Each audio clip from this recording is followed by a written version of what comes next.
À l'issue d'une réception universitaire, George, un professeur désabusé, et son épouse Martha invitent un jeune couple à prolonger la soirée chez eux. Ce qui devait être une rencontre conviviale se transforme peu à peu en une nuit de règlement de compte, de manipulation psychologique et de révélations dévastatrices. Adaptée de la célèbre pièce d'Albert Alby, Qui a peur de Virginia Woolf dissèque avec une précision chirurgicale les mécanismes du couple, les frustrations, les illusions et les blessures que le temps laisse derrière lui. Ici, les mots deviennent des armes plus dangereuses que n'importe quel revolver. Pour son premier long métrage, Mike Nichols signe une mise en scène d'une maîtrise impressionnante. Malgré un nombre limité de décors, la mise en scène ne cesse de renouveler la tension grâce à des cadrages étouffants, de gros plans saisissants et un noir et blanc élégant. Impossible d'évoquer le film sans saluer les prestations monumentales d'Elizabeth Taylor et de Richard Burton. Leur alchimie, nourrie par leur relation tumultueuse dans la vie réelle, donne naissance à deux personnages d'une intensité exceptionnelle. Chaque regard, chaque silence et chaque réplique semble chargé d'années de rancœur autant que d'amour. Le jeune couple incarné par George Segal et Sandy Dennis agit comme un miroir cruel, révélant progressivement les failles de leur aîné, tout en dévoilant les leurs, marquant un tournant dans le cinéma américain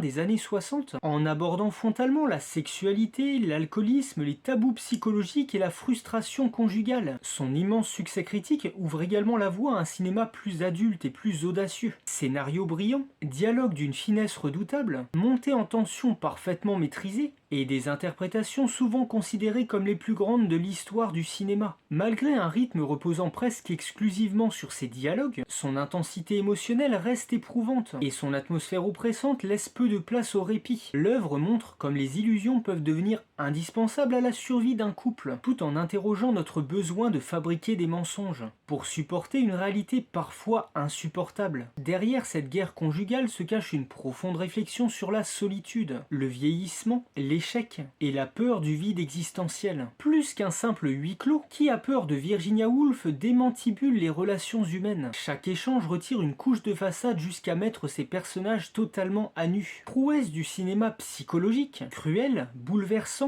et parfois drôle malgré lui, le film démontre qu'une conversation peut devenir un véritable champ de bataille. Plus de 50 ans après sa sortie, cette inoubliable nuit d'affrontement demeure l'une des plus grandes démonstrations de jeu d'acteurs jamais filmées, et sans aucun doute la pire scène de ménage auquel vous pourriez assister.